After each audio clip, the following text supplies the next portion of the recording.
Nietzsche never spoke of love to comfort hearts. For him, what we call romantic love is nothing more than a cultural invention, a myth fed by poets, churches, and traditions that taught us to see love as something sacred and eternal. But behind this sweet and sublime image, the philosopher saw something rawer: instinct, possession, domination, struggle between wills. To love, for Nietzsche, rarely means pure surrender. It is rather a movement of affirmation, a desire for power masked by words of tenderness. What if what you feel when you love is not purity, but the need to conquer? What if the promise of soulmates is just an artifice to hide human loneliness and fragility?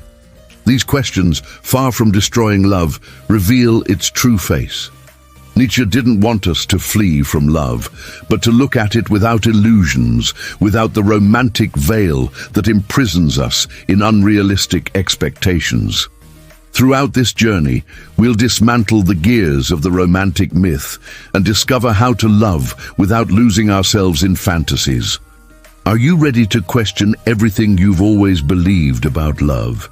If this kind of reflection resonates with you, subscribe to the channel and follow us on this voyage to the dark and transformative heart of human experience. Romantic love, as we know it today, is not an eternal essence of human beings, but a historical construction.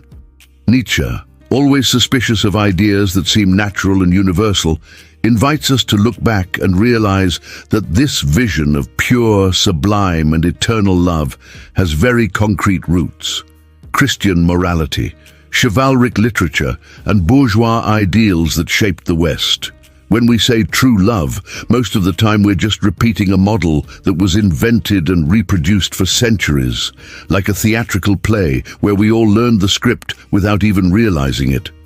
In the ancient world, love didn't have the spiritual aura we give it today. For the Greeks, for example, eros was an overwhelming desire, almost a force of nature that could elevate, but also destroy. There was no obligation to be eternal, much less exclusive. In Christianity, love gained another role. It became a path to redemption, an imitation of divine surrender.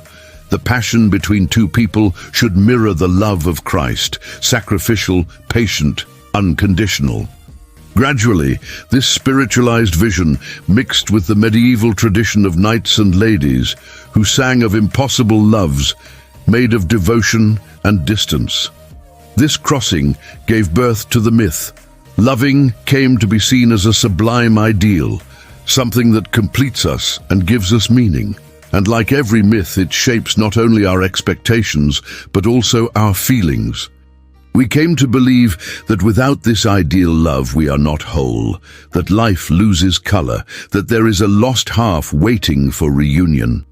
But Nietzsche questions, what if this idea of completeness is a lie invented to domesticate us? What if, instead of liberating, romantic love chains us even more? Over the centuries, culture reinforced this ideal.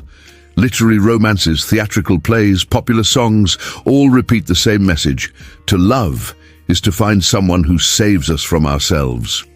However, Nietzsche saw danger in this. For him, love should not be a place of escape, but a field of confrontation. When we seek salvation in the other, we lose the chance to become whole on our own. We create a dependency, a bond that doesn't strengthen, but weakens. This myth doesn't emerge from nothing. It serves a deep need for order and control. Societies need narratives that keep people connected, domesticated, submissive to predictable roles. Romantic love fulfills this role. It creates expectations of eternal fidelity, personal sacrifice, submission of instincts in the name of couple harmony. By believing in this, we stop seeing love as a vital force and start treating it as a moral institution. Nietzsche saw in this one of the great illusions of the West, the belief that there exists something pure, eternal and immaculate called love. In practice, he said, what we call love is always a mixture of desire, interest, vanity and need. The idea that a feeling can be totally altruistic and disinterested is just another mask of Christian morality, which transformed even passion into something holy. But when we look closely, we see that loving is also desiring, possessing, disputing space in the heart and life of the other. Think about the stories we grew up hearing. Fairy tales where the princess finds the prince and both live happily ever after. Movies and soap operas that teach us that life's climax is meeting the ideal partner. These narratives don't just entertain, but shape our way of feeling. We start living as if love were an inevitable destiny, a promise of salvation. Nietzsche, on the contrary, challenges us to see this destiny was invented, and carrying it as an obligation is a form of imprisonment. The birth of the romantic love myth, therefore, was not an accident. It was a cultural response to forces that needed to control the chaos of instincts. Where there was desire, jealousy, and intensity, society planted the idea of devotion and purity. Where there was struggle between wills, the ideal of eternal harmony was erected. This myth survives to this day because it seduces us with the promise of completeness. But, as we'll see in the next chapters, it also condemns us to inevitable frustrations. Nietzsche reminds us, nothing that seems natural is untouchable. Romantic love, far from being essence, is mask, and every mask can be torn off, revealing what culture tried to hide, the raw truth of human desire. Nietzsche believed that what we call love is, most of the time, nothing more than disguised instinct. Behind eternal vows and sweet words hides the brute force of desire, the impulse to possess, to conquer, to ensure dominion over the other. Culture, over the centuries, learned to dress these instincts in elegant clothes, calling them romanticism, fidelity, devotion. But the philosopher saw this as a trick. The same instinct that moves animals and predators is present in human beings, just covered by symbols and promises. How many times have we heard someone say, "I can't live without you"? At first glance, it seems like a sublime declaration, but Nietzsche would see in this a confession of dependence and will to possess. It's not about giving oneself to the other, but trapping the other to oneself, to avoid dealing with one's own fragility. The instinct in this case doesn't seek freedom, but security. Loving from this perspective is not opening up, but clinging with nails and teeth. The romantic myth therefore functions as a moral mask. It disguises the impulsive and often cruel nature of human desire. Where there is jealousy, we call it care. Where there is need for control, we call it protection. Where there is fear of abandonment, we call it fidelity. What is instinct of possession, we translate as proof of love. Nietzsche unveils this illusion. What we feel is not pure, but a mixture of vital forces that morality tried to polish to make them acceptable. Imagine an ordinary couple. The woman asks the man not to talk to a certain female friend anymore because she feels threatened.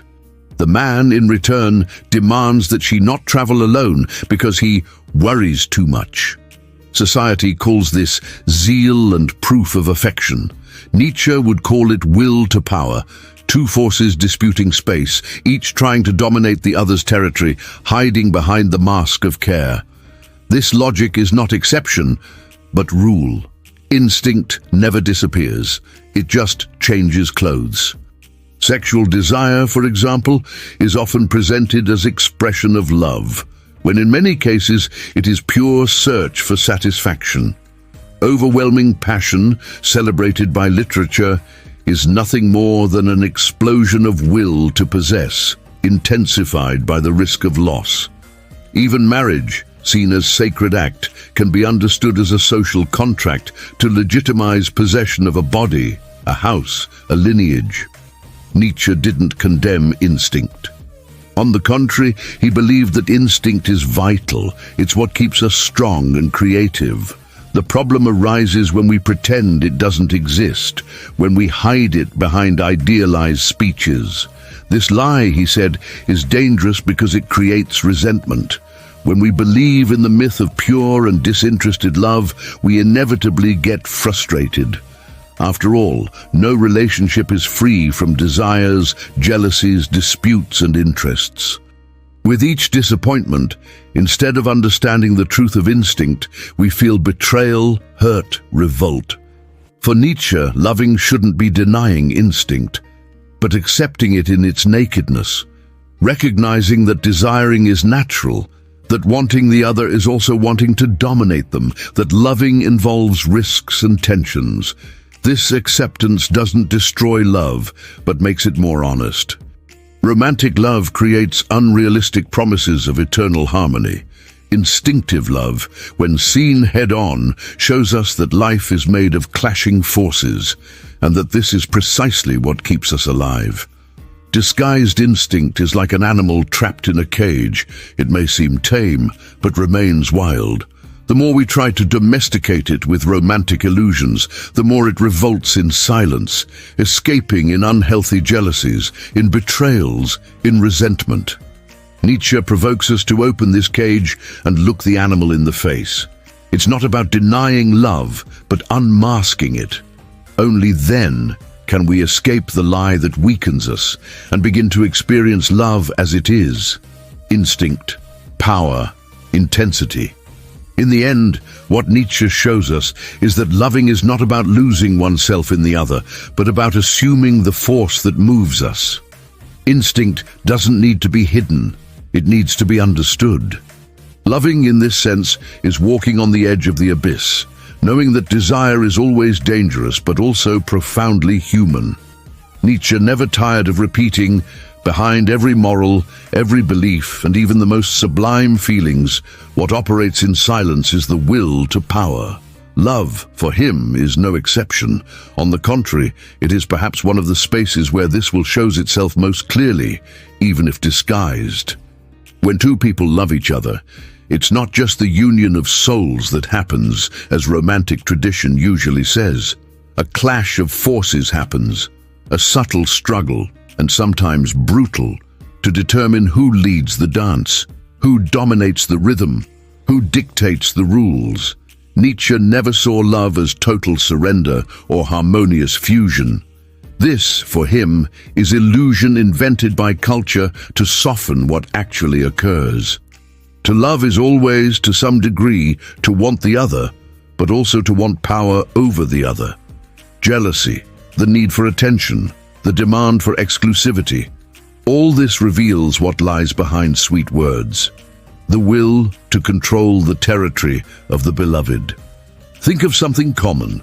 Someone asks their partner not to talk to a person who arouses jealousy anymore.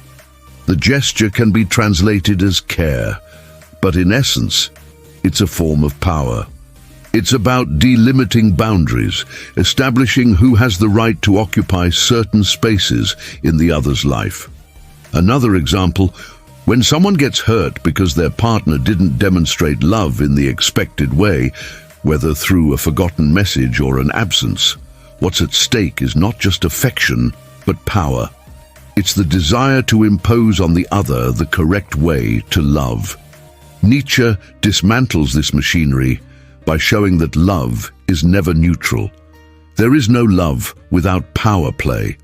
And here's the paradox: the more intense the love, the greater the power struggle. Overwhelming passion, celebrated by poets, is also the most violent, because in it, the desire to possess intensifies, to merge, to leave no space for the other to breathe. It's as if loving were ultimately trying to dominate the mystery of the other's existence, make them predictable, familiar, controllable. This doesn't mean Nietzsche condemned love as if it were a disease. On the contrary, he saw in this struggle of wills a vital aspect, something that keeps life pulsating. The problem arises when we believe that love is only donation, when we deny the reality of power.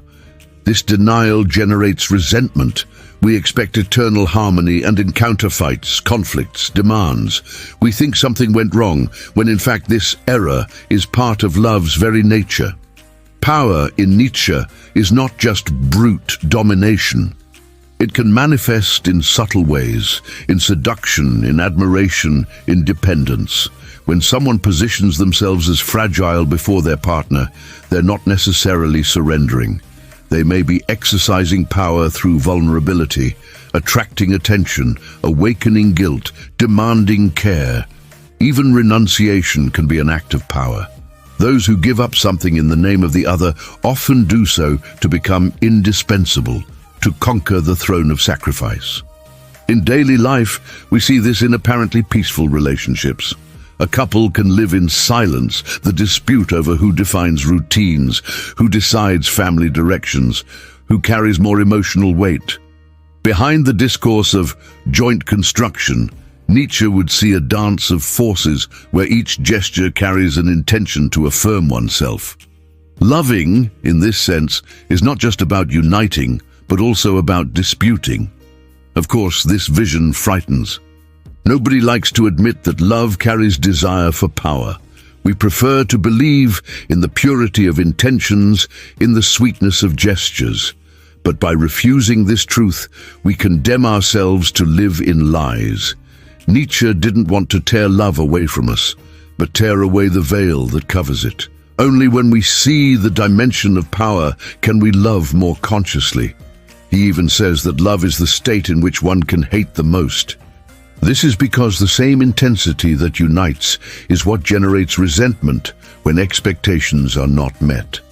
Love creates the illusion of total fusion, but this fusion is impossible. There will always be two distinct individuals with their own wills. When one of these wills feels suffocated, revolt is born. Therefore, for Nietzsche, love can be at the same time sublime and cruel, creation and destruction, light and shadow. And perhaps it's precisely this ambivalence that makes it so fascinating. Love's power is not a condemnation, but a revelation. It shows us that loving is dealing with living forces which will never be at rest, and accepting this can be liberating. Instead of seeking illusory peace, we can learn to dance in this field of tensions without expecting it to be anything other than what it is, a struggle. Deep down, Nietzsche invites us to abandon naivety. There is no love without power. There is no relationship without dispute. What exists is the possibility of transforming this struggle into something creative, instead of destructive. Power doesn't need to be tyranny. It can be life impulse, affirmation of strength, desire for expansion. Loving, in this sense, is not renouncing oneself, but finding in the other a mirror for one's own potency. Lover's power is dangerous, yes, but it's also proof that we're alive. Those who desire only harmony don't truly desire to love. They desire to sleep. True love, if we can use this expression in Nietzschean key, is one that doesn't fear conflict, that doesn't fear tension. It's one that recognizes the other as force, not as complement. Nietzsche destroys the illusion of romantic love to return us to the real field of life, a field of forces in constant dispute. And perhaps it's precisely there that love gains its greatness, not for being a refuge against chaos, but for being one of the most intense scenarios where life's chaos manifests itself. Romantic love, this myth that Nietzsche unveils, doesn't just shape our expectations, it imprisons us. The promise of finding the other half, the idea that someone will come to fill all the voids of our existence, becomes a psychological and moral prison. We create within ourselves the belief that without the other we are nothing, and it's precisely this belief that weakens us. For Nietzsche, there is no greater error than transforming love into redemption. Love that saves is also love that imprisons. When we idealize, we stop seeing the other as they are. We start seeing not the real person, but a projection, a screen where we paint our deepest expectations. It's as if we use the beloved as a mirror of our dreams and needs. At first, this illusion is intoxicating. We believe we've found perfection, completeness, the soulmate, but sooner or later reality imposes itself. The other shows their imperfections, their differences, their own wills. It's at this moment that the prison of idealization reveals itself cruel. We feel disappointment, resentment, even hatred, not because the other has changed, but because they never were what we invented. Nietzsche pointed to this mechanism as a form of life denial. Instead of accepting the other in their singularity, we create fantasies. Instead of welcoming imperfection, we demand purity. Instead of loving reality, we seek refuge in dreams, and every dream, when it collides with reality, generates suffering. The prison of idealization is not just individual, but social. Culture teaches us to expect this absolute love. From fairy tales to soap operas, from religious sermons to popular songs, the message is always the same. We will only be fulfilled when we find perfect love. This message is a form of training, a morality disguised as tenderness. How many people remain in toxic relationships simply out of fear of breaking with this ideal? How many stay beside those they no longer love because they believe that failing in love is failing in life? This prison is made of unrealistic expectations, but so strong that they shape entire destinies. Nietzsche, with his deconstructive gaze, would tell us, "You suffer not from lack of love, but from excess of idealization." Suffering is born not from what is, but from what we would like it to be. It's curious how idealization makes us blind. At first, passion transforms defects into qualities. Possessiveness becomes care, shyness becomes mystery, aggressiveness becomes intensity. But with time, the veil falls, and what seemed virtue shows itself as defect. It's then that resentment arises, a feeling so studied by Nietzsche. Resentment is the poison of those who don't accept reality, of those who insist on maintaining fantasy even after it has already collapsed. Instead of seeing the other as independent force, we blame, accuse, demand. Love stops being creation and becomes prison. Nietzsche calls us to the courage to break this chain. Loving shouldn't be believing in non-existent perfections, but celebrating real imperfection. It shouldn't be expecting salvation, but facing life with all its harshness. Only then does love stop being prison to become vital experience. But breaking with idealization requires maturity, because it means giving up the comfort of illusions. It's painful to realize that there is no right person, that nobody will complete the voids of our soul, that loving is dealing with risks, losses, and instincts. However, this pain is liberating. When we stop idealizing, we open space for more honest love. We can love someone not for what they represent, but for what they are. We can accept imperfection without trying to mold it to our dream. We can live love not as prison, but as encounter between two forces that respect each other in their difference. Nietzsche believed that idealization is a form of cowardice, a fear of facing life as it is. The romantic myth functions as anesthesia against the chaos of existence, but living anesthetized is living in lies.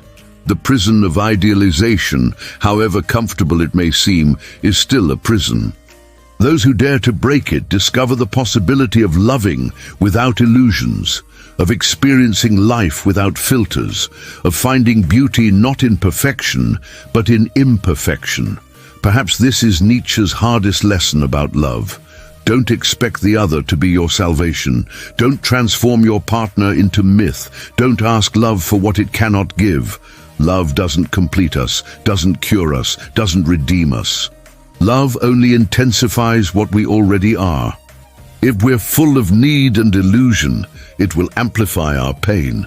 If we're strong and open to reality, it will amplify our potency.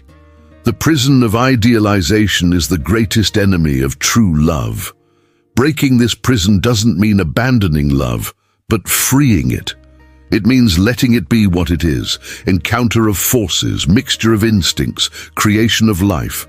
Loving without idealizing is walking without crutches, but also with more authenticity. And as Nietzsche reminds us, only what is authentic can truly strengthen life. After dismantling the myth of romantic love and denouncing the prison of idealization, Nietzsche invites us to think about another possibility: love as an experience of freedom. But here we must be careful, because this freedom is not absence of bonds, nor an invitation to cold detachment. To love freely, in Nietzschean sense, means to love without illusions, without eternal promises, without the moral weight that culture placed on feeling. It's loving more honestly, accepting the imperfection and intensity of life as it is. For Nietzsche, freedom and love can only coexist when there is no demand for completeness. Prison is born when we believe the other must supply all our needs, when we demand absolute fidelity, when we transform our partner into an extension of ourselves. Freedom, on the contrary, arises when we recognize that the other doesn't belong to us, that they are their own universe, a singular force, a life that cannot be controlled. To love in freedom is to respect this otherness without trying to mold it to our dreams. But is this possible?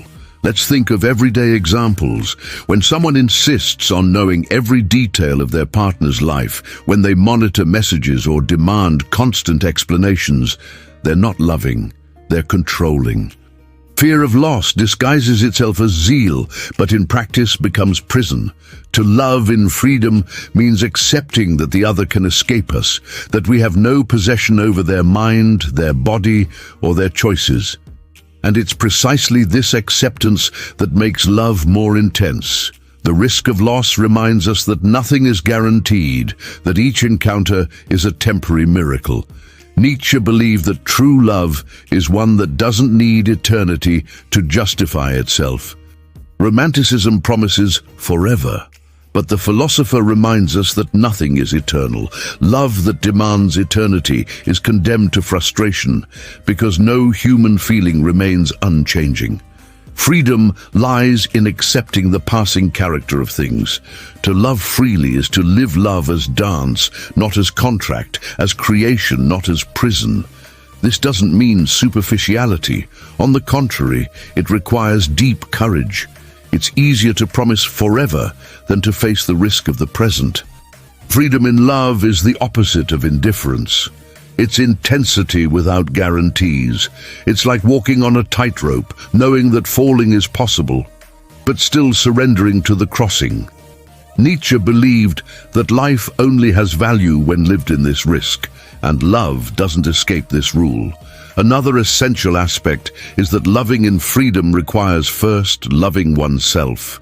Those who can't bear their own solitude, who can't be whole on their own, transform the other into a crutch. And where there are crutches, there's no freedom but dependence. Nietzsche said that only those who learn to dance alone can truly dance with another. Otherwise, what we call love is just escape from oneself, fear of solitude disguised as affection. This free love also implies abandoning resentment. Many relationships transform into fields of demands and accusations because each partner demands from the other what they cannot give. When one loves in freedom, one doesn't ask the other to be a myth. Flaws, silences, changes are accepted. The relationship stops being prison and becomes space of creation. Each encounter is new because it's not bound to fixed expectations. Nietzsche saw in free love a form of life affirmation.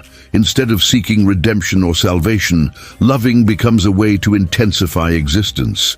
One doesn't love to flee from pain, but to live more intensely, even if pain is present. Love stops being promise of eternal happiness to become celebration of the instant. To love in freedom is to love as if each day were the only one, without needing future guarantees. Perhaps this seems frightening because we're used to seeking security. But for Nietzsche, true life is not in security, but in risk. Free love is risky because it has no anchors, but it's also more authentic. It guarantees nothing, But precisely because of this, it has value.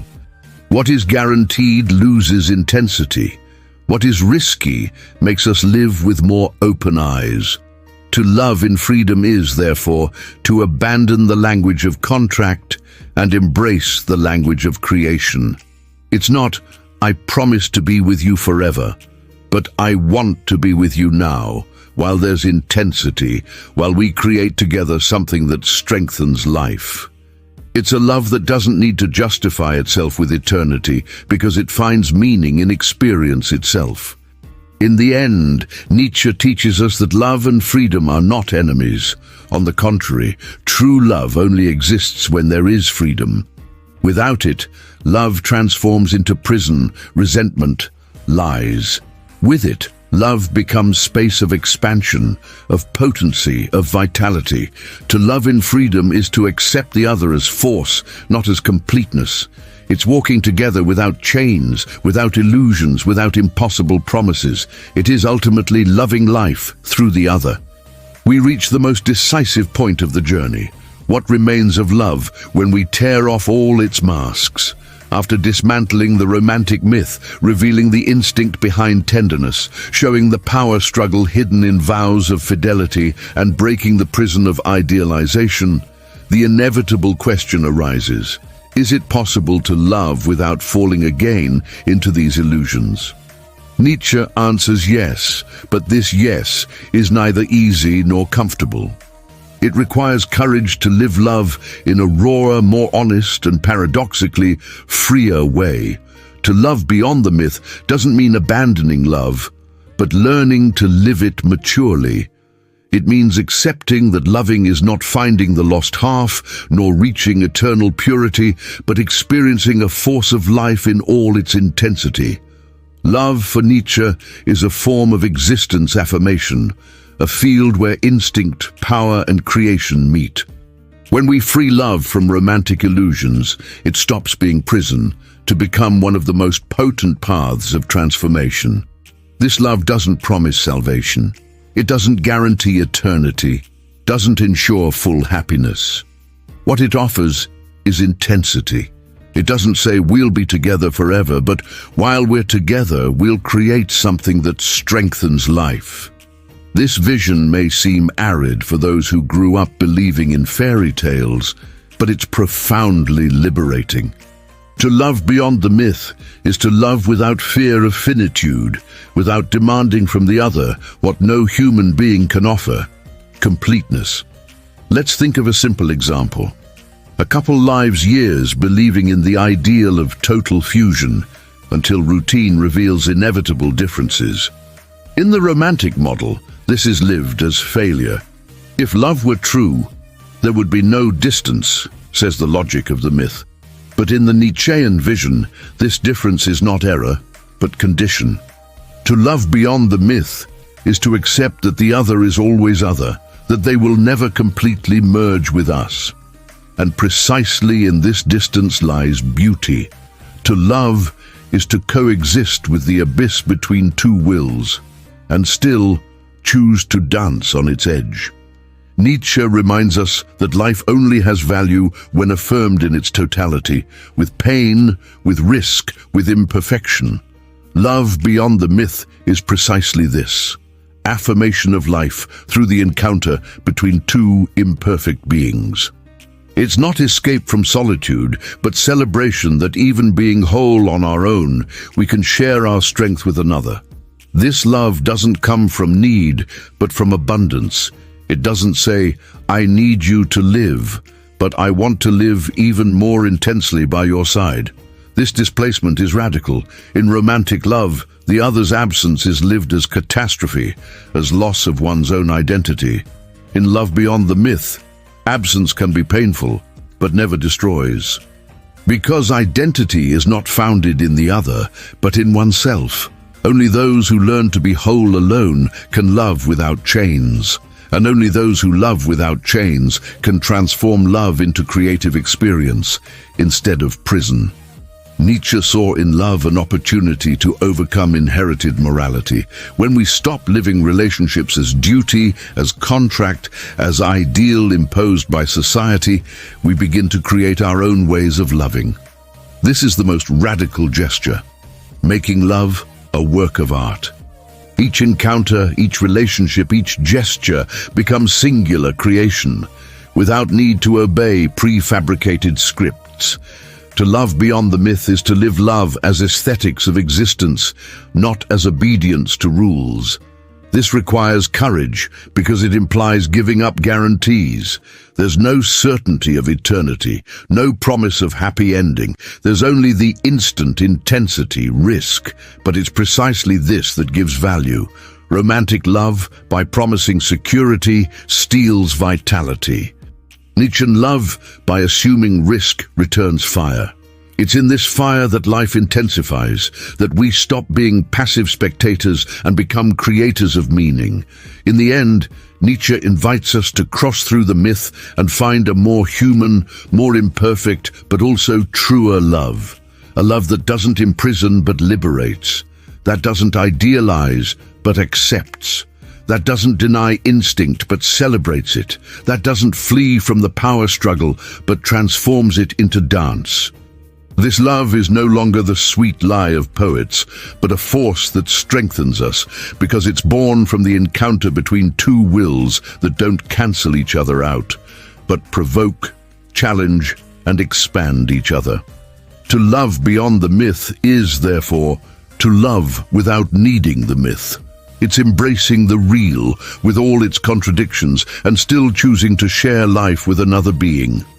It's not expecting redemption, but finding intensity. It's not asking love to save us, but allowing it to make us live more deeply. Nietzsche destroys the myth of romantic love, not to steal love from us, but to return it in its most vital form. Throughout this journey, we've seen that romantic love is a historical invention that disguises instincts, masks power disputes, and imprisons hearts in illusions. Nietzsche challenged us to look beyond these masks and discover that true love is not fusion nor completeness, but intensity lived in freedom. And now the question remains, what was the illusion about love that most imprisoned you until today? If this reflection touched you, comment where you're watching from, share your vision, and help expand this community of thinkers. Don't forget to like and subscribe to the channel. I sincerely thank you for walking with me through these profound ideas. Together, we're learning to love not as myth, but as affirmation of life.